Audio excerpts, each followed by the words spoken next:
So I'm back from where I left off. I did get it running.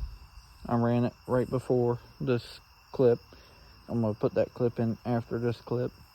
But I got it running. Got hand grip throttle, hand grip, the kill switch, light bar switch, light bar, of course.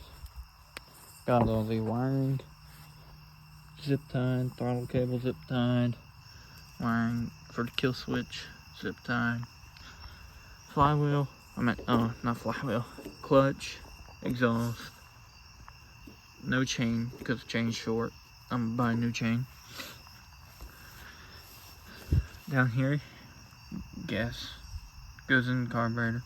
I don't know why I'm saying this, but what the problem was why I wouldn't start is because the rocker arm for the carburetor side, for the intake side, was knocked off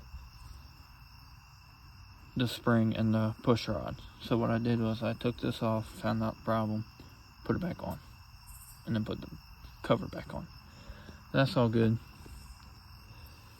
Wiring goes to a $40 lawnmower battery.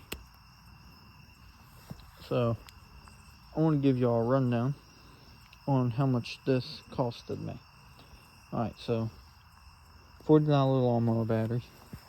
I think $40 wiring plus light bar. $30 carburetor.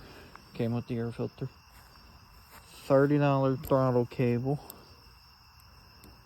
And then the bike was $150. So 150, 190,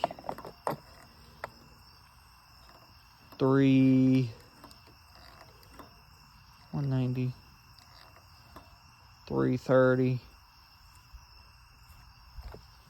360, about $390 for this thing. And it's got a built motor, all that. This battery, I didn't buy it for this reason. I bought it for that. You can't really see it, but there's a lawnmower. You can kind of see it over there. Bought it for that. Good, but chain's probably gonna be another 20. So about $410 for this whole thing. Honestly, not a bad deal for a running bike with a light bar that goes 60 miles an hour.